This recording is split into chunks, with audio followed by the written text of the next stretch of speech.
I personally think that incrementality and causal impact testing, that's going to really take a lot stronger hold when just Mhm. this pure attribution that we used to really enjoy is no longer there.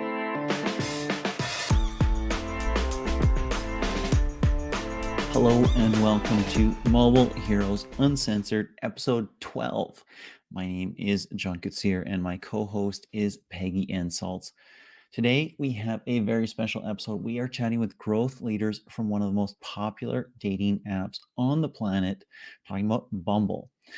We chat with these growth leaders about growth, about iOS 14.5, about privacy, and generally winning in these odd, weird post, during, after COVID times. We also have some new news and some mobile heroes in the news. But first, a horrible, no good, really awful, kind of funny, bad joke. So, Oh. Peggy, why Mhm. did the anti vax marketer refuse a COVID shot? Where do you find these, John? I invent them. I'm not gonna go there. I don't know, John. You stumped me. He wanted to go viral. Oh, no. You do make Absolutely. these Why up. not? You do make these up. They wouldn't even Hey, look at these on Reddit. You know that, John? I know, I know, I know. But you know what, Peggy? We do have to do Okay. some actual real work here. We have Yeah. to actually talk about something. You have something in the news for us to talk about. Well, John, what do you think? In a privacy-centric world, what's in the news? Privacy, data, and Facebook. Absolutely. So you've probably seen some rumors out there. And yes, Facebook is killing its AMM program. That is advanced mobile measurement. It's device level data that big advertisers can get. Now, the reality is that because of SKAd Network's double opt in methodology, you probably lost this already on iOS, but now it's impacting Android because, well, the iOS data is already gone, and the Android device level data that you're getting from Facebook for installs that you got via your advertising, yeah, going away. Now, the reality is MMPs still get it. So you can still do some work there, upload some data, do some matching, get some LTV prediction, that stuff. But if you're running internal data driven models, BI models for things, whether it's LTV or ROAS, whatever it is, that may just break now. So are installs toast, John? Installs are not toast, but you're not getting device level data on them. And the reality is, look, most people do kind of campaign level, Mhm. ROAS and LTV cohort level stuff as well. So it's not a horrific challenge. You can still actually access the data, and you Yeah. can't get the data, but you can access the data via your MMP as well. And look, this is not just Facebook, right? We're going to see, my guess, we're going to see Pinterest do this. We're going to see Yeah. Snap do this. We're going to see Twitter do this. Everybody is doing whatever they can to make sure that their data is locked down and they protect people's privacy. Yep. That's it. That is the trend. And we have Facebook in the news again, but this time with Google. So wouldn't quite imagine they would be together and really anything, but there's something going on. What is it, John? While they do get together in quite a few stats about how big a percentage of the online ad market they take, Mhm. but yes, a company has sued them both, claiming that they were collaborating behind the scenes to fix prices on ad auctions via header bidding on the web. And the result, according to the suit, allegedly harmed other ad networks. Naturally, it Mhm. all remains to be proven in court. And good luck. I mean, I think there's a lot of lawyers that Facebook and Google can bring to the table here, but hey, it's not a great look. It's not a great look. It sort of fits in with the feeling of the times right now. Mhm, Data mhm. we're not in lockdown, data is in lockdown. Yep. Uh, and, yeah, that they would collaborate, work together, frenemies, I can see it. I remember back in the earlier times when people were making bets, at least here in Europe, it was like, "I bet you that Android and iOS, they sit at the same table at night." Yeah, they're cool, they're friends, so I don't know about that. I don't know that's about a that, but that European thing, John, there's conspiracies everywhere. I can believe that. I can believe that. But you know what? We don't just have news that's going on in the industry. We also have some news from mobile heroes. And I'm going to bring that up right Absolutely. now. And Peggy, you have some mobile heroes news to bring us. Absolutely. And that is not slide one. Slide There we go. one. There we go. Yes, yes. Wasn't gonna correct you there, but John, we have to start with the ones with the best puns, you know?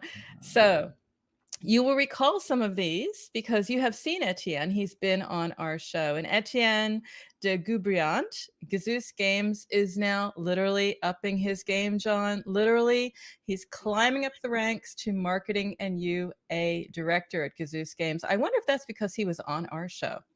It's totally because he was on our show, but I think the big surprise here is, Peggy, is that you said his name, and I think you did it well, and I think you did it Ooh. right. I mean, I was like, "Whoa, that looks like a tough one." Yeah, while you're writing your jokes, I'm practicing the names, but I'm just There kidding. you go. There you go. To each his And then own. and then we have you won't know this one. He hasn't been on our show, but I think we have to get him because he is literally a heavyweight CEO, founder of Kilo, Kartik Narayan. He is flexing his muscle over there because he is throwing, and I have to do this with lots of puns, serious weight in the retail sector over at Kilo. His new start off is really taking off. Get this, John. Major sales growth, 174x growth, while, as he puts it, remaining frugal. Wow. Major name to watch, big celebration over there. And John just saying, he's hiring for what it's worth. Well, I wanna 174x my income, so, Yeah. let's go. I want to do that to this show, actually. We're rising through the roof as well. We So will. We we will. will indeed. And staying with growth, this time in real estate. So we have Melissa Lertz Mitavanta. She is marketing director at realtor.com. She's smiling for a good reason because first impressions we know count. They count, especially in marketing. Maybe we can't always measure them. We won't go there. But literally, she is seeing explosive user growth at her company. Monthly unique visitors to realtor.com have Wow. grown nearly 1/3 year over year to over 100 million. Well, she's in the perfect space, right? I mean, it's Mhm. COVID, shutdown, lockdown, quarantine, get out of the city, go somewhere else, find a Yeah. bigger place, get a home office, whatever the case might be. So, perfect spot. And once again, you nail it on the impossible name. I'm getting the impossible name award today. I'll Exactly. go for another one because I did this a couple times. It's Kevin. No, it's Kelvin. Kelvin Saputra, performance marketing manager at Credivo. Some exciting funding news here. The largest and fastest growing buy now, pay later platform in Indonesia. And it is gearing up for, a spectacular deal. You're not the only one. Just want you to know that. Mhm, So mhm. Credivo parent FitExcel goes public in the US in a $2.5 billion SPAC deal, and that is something to Wow. celebrate, and that's a How company to hot? watch. How hot is buy now, pay later? I mean, Square just bought some buy now, pay later company for some ungodly sum. Amazing. Wow. Amazing. I mean, fintech, that is where it's at. We had a show about fintech, just a shameless plug to go back and check it out.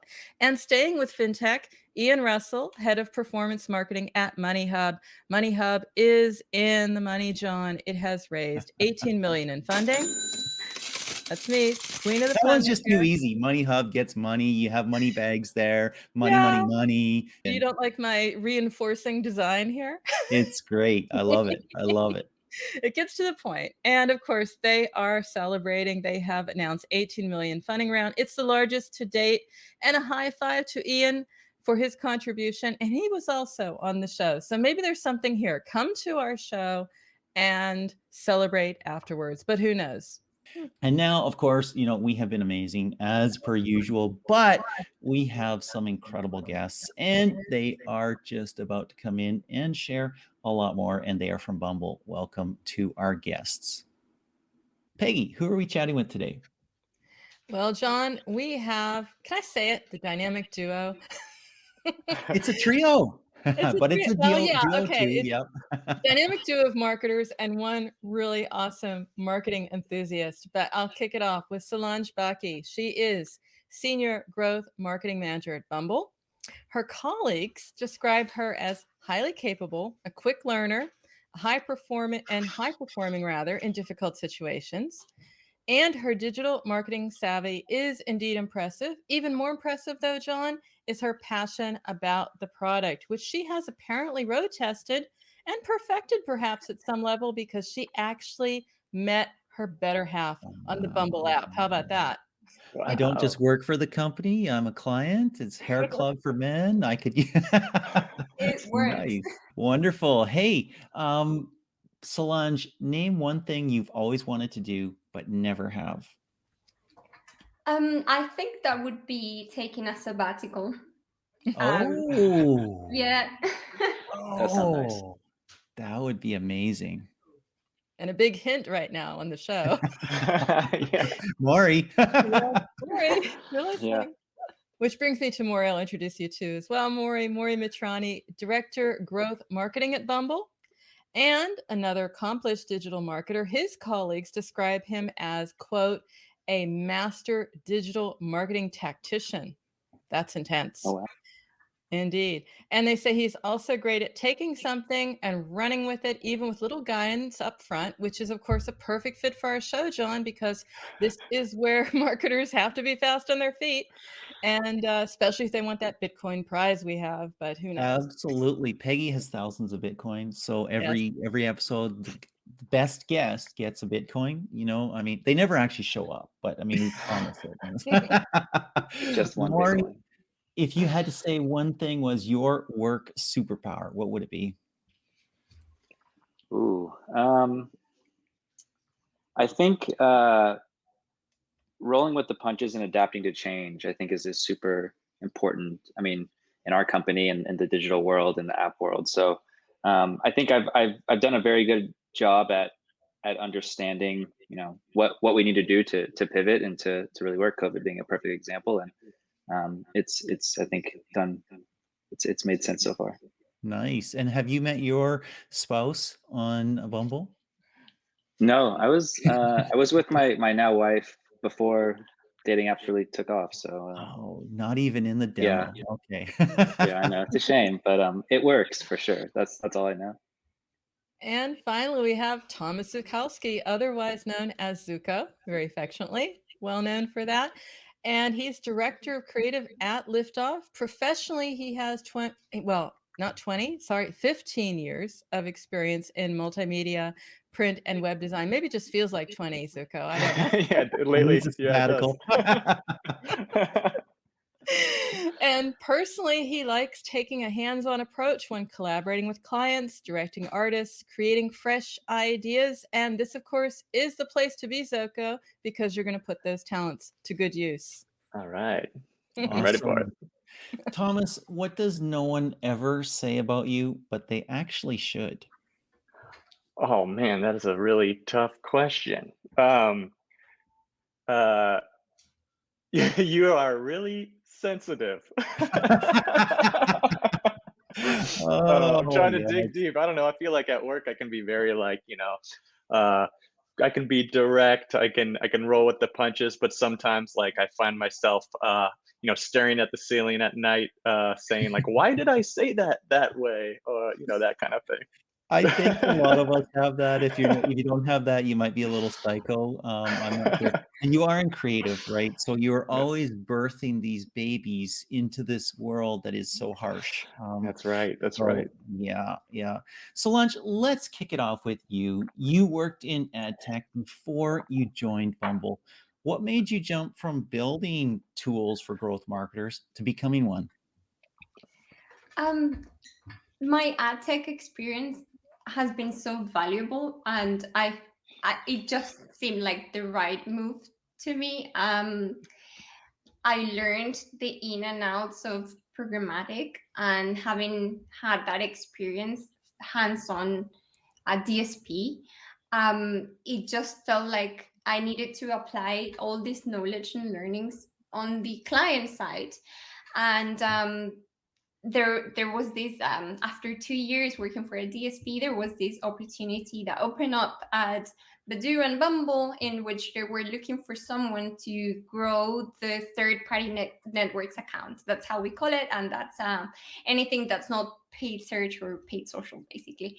And having this experience from an ad network, it just felt like the perfect match. That's As really cheesy as amazing. that sounds. So yeah, I was just very passionate about being responsible and accountable for the growth of my third-party networks account and being able to actually apply all this knowledge to the client side. I love it. I love it. I love it, Peggy. I mean, it reminds me of the person we had on probably 4 episodes ago who was selling programmatic for years and was eventually told he did not know what programmatic was. And he discovered Indeed, going around the block. And speaking of going around the block, Morry, you've been around the block several times, marketing growth positions. How is running growth at relationship apps different from anything else you did before Bumble?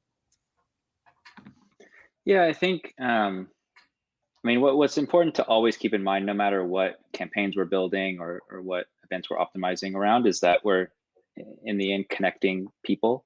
And when you're connecting people, you need to make sure that what you're doing is relevant for that purpose. So that's always in the background of what we're doing, and understanding this is the creative that makes the most sense for someone that is looking for whether it be a significant other or someone to just hang out with, or a business connection. Is that's just so vital to keep in the back of your mind when you're basically just looking at numbers all day.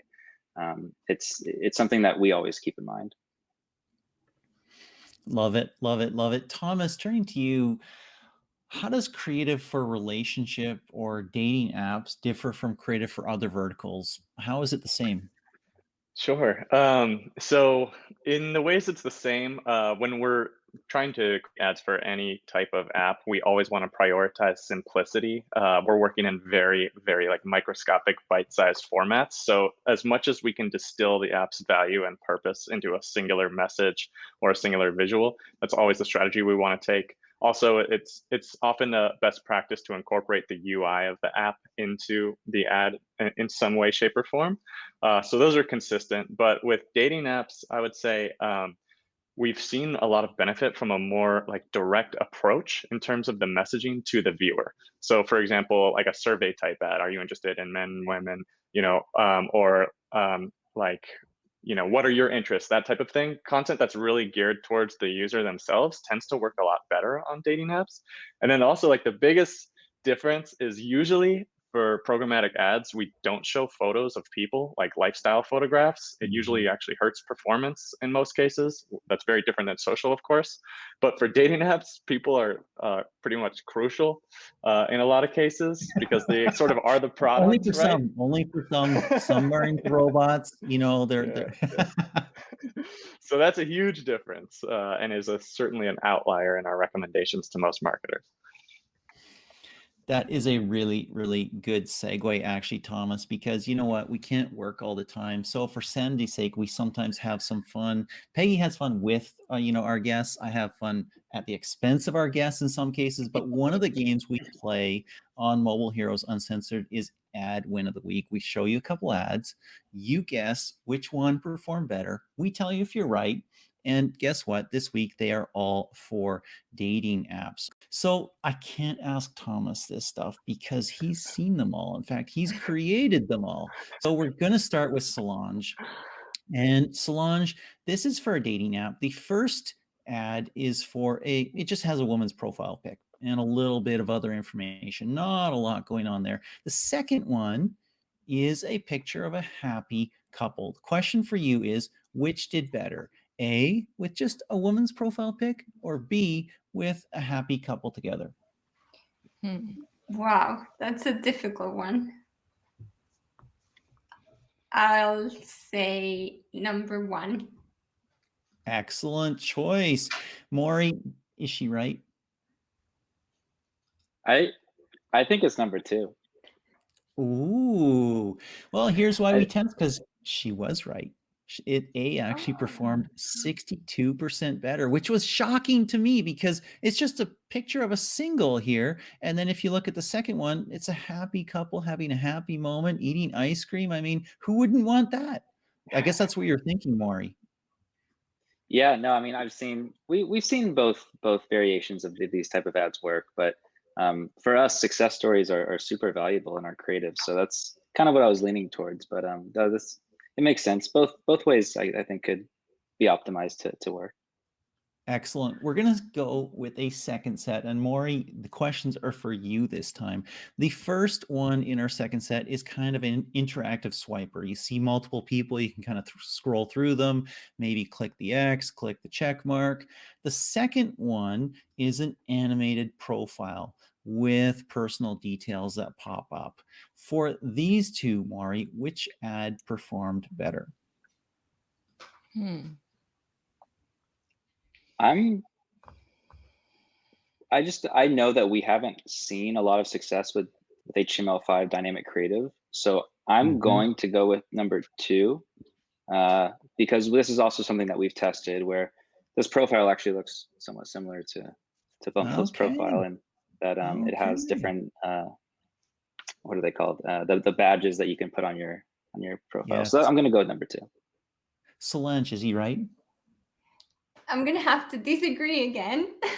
Sorry, Morry. To spice things up, I think number 1 is the winner. Just because it's more like the UI, probably like a dating UI. Very, very cool. This is super interesting. Morry was right, and you were wrong on this one, which is again why you test stuff. So hey, very cool. It's just interesting to see what people think. And Peggy, I'm gonna have to pick on you because I can't pick on Thomas. So the next set are for you to look at. And in this set, we have a simple chat feed image.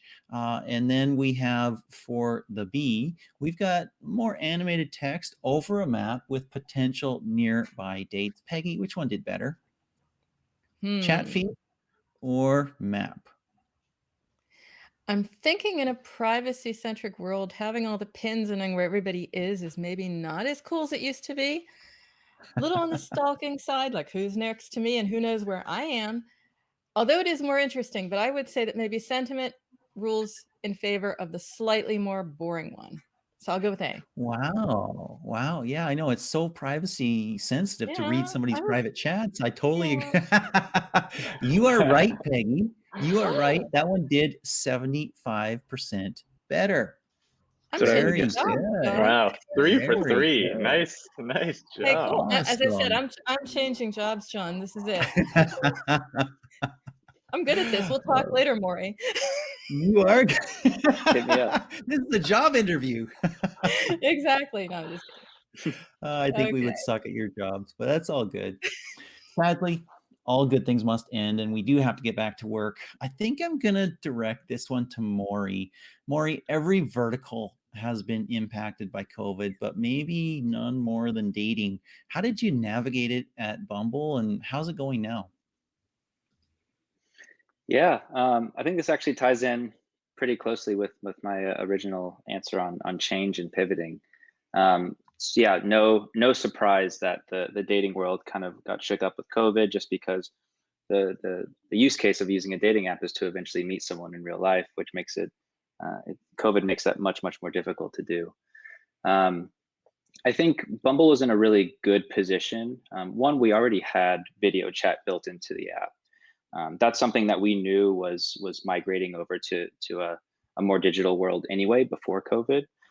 So we were able to pivot pretty quickly, like the creative that we were running and how we positioned ourselves to, hey, you can video chat with people even during this super lonely time. And honestly, like COVID, especially when it first started, was just so lonely that we wanted to be there for people to communicate with someone else in whatever capacity that is. So we were able to pivot there. And then since then, we've done a really good job at building other product features that are definitely more COVID friendly.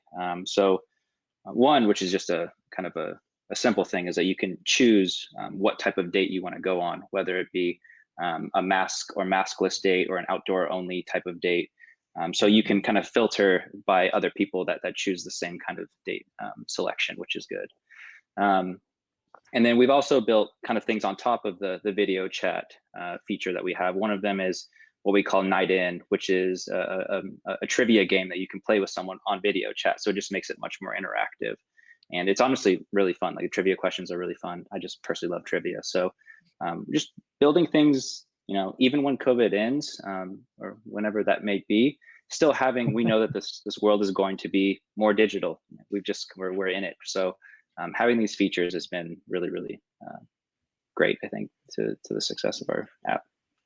I love it, Peggy. I think I would need sort of Yeah. a masked singer type of date, total face mask. It's great that you can also, find something. I don't want to make it sound like that. Find something else to do on a date, but the whole idea of entertainment, bringing that in there, that's very powerful. And I'd just be curious how that's developing, because I can imagine people are like, yeah, dates are one thing, but what do you do after that? This sort of keeps it going, even at a distance, I would imagine. Yeah, I mean, it really depends on people's preferences, and we're actually seeing it might also be safer for someone to have their first date, not because of COVID, just because of meeting someone in real life, to really meet that person on video before meeting them in real life. So there's a lot of different, I think, functionality that you can use these product features for. Love it. So you've adapted, obviously, in that transition, that crisis. There's another change going on, of course. It's the ongoing privacy revolution. And I'd like to ask you, Solange, with everything that's going on, and Android as well, not just iOS 14.5, but all of this, how is Bumble growing through all of this? Yeah, so we've been navigating through all of these changes that have been happening all at the same time. And like many other advertisers, we're still understanding how data looks like in a IDFA less world. Um, this is something that we're still yet to see how it's going to look like. We're learning as we go, and I think it's also an opportunity for early adopters. And I've seen how other advertisers are unsure whether how to allocate their budget, and we've seen kind of a lot of fluctuations on platforms, operating systems, and channels. But also, it's about taking advantage of the opportunity. So this is what we've been. This is our focus, and certainly Morry can speak more to that. Okay. Yeah, no, I would just say, here comes another pivot, right? This isn't just Apple, dictating what we're doing. This is a trend that's moving across the entire industry, and we as a company, along with the rest of the digital world, yes, it might be a little bumpy right now, but it's just a new normal that's going to take place. And in its essence, I don't think marketing is changing drastically. Maybe the way that we collect data and we track success of campaigns might be different, but we're really just doing marketing in the way that it's always been done. I personally think that incrementality and causal impact testing, that's going to really take a lot stronger hold when just this pure attribution that we used to really enjoy is no longer there. But it's not something that we should be upset about. It's something, I think it's honestly an opportunity for us to really grow. That's really interesting actually for Bumble, because you are more than many other mobile apps. You're a brand. I mean, you advertise in a lot of different places, not just within other mobile apps. You advertise on traditional media, if we can put it that way, right? And so incrementality, even some media mix modeling, that sort of thing, might actually be fairly effective for that because it was designed in those scenarios. Yeah, exactly. And I know that, traditionally you might, at bigger brands, you might have seen like the brand and the UA or digital team kind of separated out. But I think at Bumble, we've done a really good job at converging those two a bit. And I know that we're working closer and closer with those teams, just because it's vital to measure overall impact and not siloing these things out. Cool. So you adapt, you pivot. New word for you might not know this one, John. It's being called an identity constrained world that we are in. I haven't heard that phrase, but I can understand it. It's an identity constrained world. and we are losing access to data. I'll ask you maybe, Morry, because we started it, but also Solange, anticipating losing more access to data in this identity constrained world. I mean, if so, how do you overcome it? How do you continue to drive the growth? Yeah, I think it goes back to really thinking about marketing as a whole and understanding what you're doing in overall impact. So again, I'll mention, I think we're going to start taking incrementality testing a lot more seriously than we have, where it used to maybe just be kind of in the background of what we were doing, but now it's time to really think about putting it in the forefront. I think there's also a lot of opportunity that we are kind of just now experiencing or starting to learn about, is probabilistic modeling and using the data that we do have and start modeling out some really interesting insights out of that. I know that Liftoff is experimenting with that as well. So there's a lot of opportunity there. So I would say, the way that we measure is always going to change, just like the last 5 years has been different than the previous 5 years. So adapting. Here, you heard it here first, Solange. I mean, this is the way to go. My campaign isn't sucking. I'm doing an incrementality test. Yeah. That's gonna be the new line. It's like, don't bother me. Nothing's going on here. I'm testing. It's testing. Exactly. Let's talk a little bit about creative. I'm going to start with you, Thomas, on this, but I want to throw it towards Solange and Morry as well in a moment. Obviously, creative is a hugely important driver for growth, especially for, more of that brand feel, that brand focus, but also for performance to grab attention and then to direct it in the right way. Do you see that creatives need to differ in different regions? So interestingly, I would say broadly, things are consistent. However, that's not always the case, especially for dating, uniquely. For example, like there are certain regions where I think you can be much more explicit or direct in terms of the language of the copy, like meet someone tonight, you know what I mean? Whereas in other countries that totally wouldn't fly. Also, one really interesting thing we learned is that for most ads, the best performing dating ads actually feature women, regardless of the audience. Wow. I'm not sure exactly why that is. However, France seems to be the exception. We seem to see equal success from creatives that feature either women or men or both, sometimes within the same ad. So I love making little discoveries like that. It's pretty cool. Wow. Solange, what have you Yeah. seen in terms of creative differences across different geos and countries? Yeah, sorry. So we run user acquisition across so many different countries, and you do see some interesting differences. In some markets, we tend to see more like user-generated content perform better, regardless of the channel. Of course, there are some channels that these creatives tend to perform much better, but we do see some, user-generated content tends to perform better in some markets than others, and some might be more of success story type of creative, showcasing a couple, and in some other cases we do see the traditional women creative that tends to perform best. But yeah, definitely we try to ensure to tailor all the creatives based on the performance that we see on the regions and all the different nuances of each market, which can be quite challenging, but it's very interesting. And also being very careful of the words that we used for every market, depending on the context and the point of where they are at in terms of COVID restrictions. So we wouldn't encourage people to meet in person, for example, if that's not where the policies and restrictions of the governments are. So definitely it's an interesting area, the creative side of things for dating.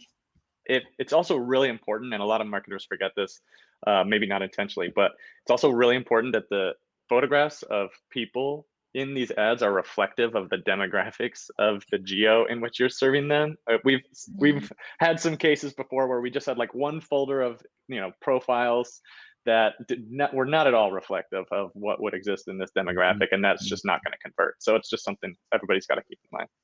Yeah, absolutely. Maury, maybe last crack at that particular question. Have you seen anything specific regarding different creative that works better in certain verticals or certain geos than others? Yeah, I think Sol covered it right on the dot. We run in a ton of different markets across both of our brands, so we know that there's kind of a, I mean, we're running in total like a 45 markets. So we know that there's a balance between getting it perfect and just right for that geo and then scale.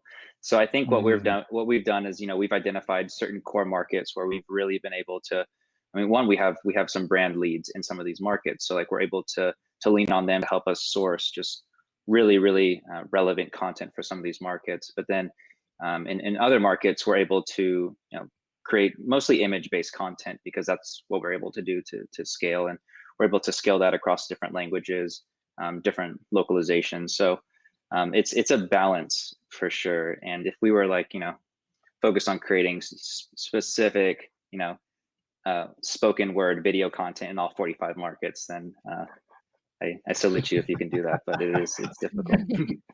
that would be challenging, absolutely. I guess maybe I'll end here before turning over to Peggy for the goodie bag. We're seeing a revolution in human relationships. You've talked about it a little bit, Maury and Solange, you have as well. We've seen these relationships evolve in front of our eyes from online dating having a certain stigma, right? Maybe 15 years ago, maybe 10 years ago, to all of a sudden, boom, it's the norm, right? It's normal, and it's actually the most popular and most common method of starting a relationship, right?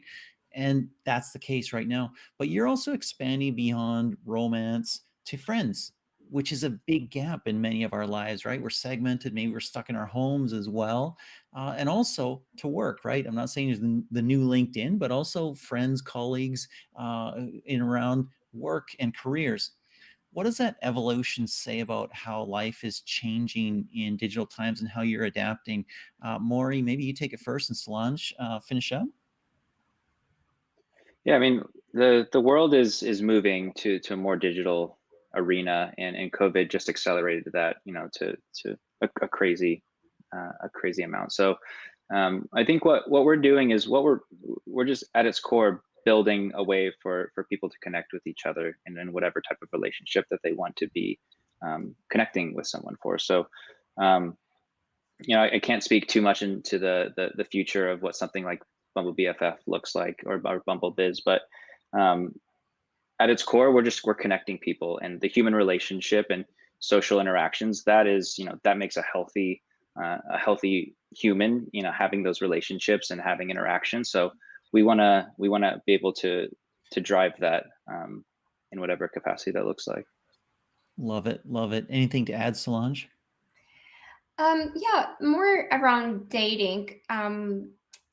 After a year of social distancing and the new normal, we've seen people adapting to new ways of communicating and making meaningful connections in many different aspects of their lives: dating, networking, friendship, and we've definitely seen this increasing and the enthusiasm from our users to be part of that and be virtually connected to other people.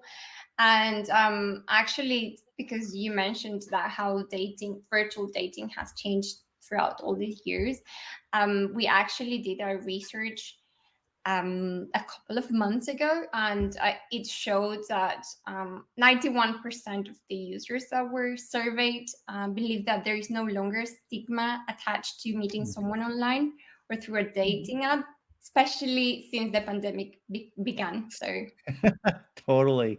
yeah. I believe that. Absolutely. I have to ask a follow-up, John, because I was thinking about this and we talked about creative. I'm just wondering, does that greatly differ if the creative is for, hey, meeting someone at work, or, meeting a friend as opposed to a date? Because it's still people, it's still connection. It Well, seems like it would Peggy, be the when it's a same. date, then the shirt comes off. Just joking. That would scare everybody away. I totally get it, but Is that what we do at the end of the show, John, right? I would No, we say stick with- I would just to answer your question, I think the creative would differ. I think Yeah, really. if the purpose is to form some sort of connection that is not based on romance, right? Then having creatives that are profile photo centric would seem superficial and strange in perhaps Mhm, even more, mhm.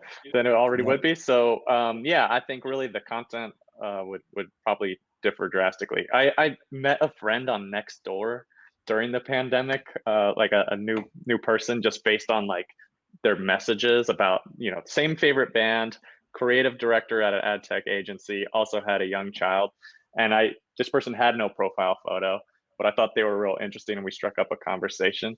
Like I think really if it's a business related venture or a friendship related venture, more detail about those kind of Mhm. people or opportunities would be crucial. Cool. Anything to add for Peggy's question there, Solange or Morry? I would just say, yeah, I agree with you.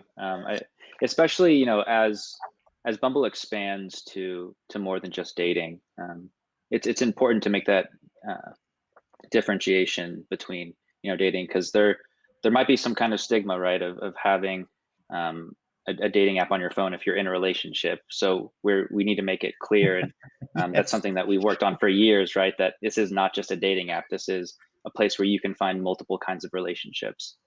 So that's something that I agree that creative is vital there for that reason. And the icon Oh, when your partner's looking, right? exactly.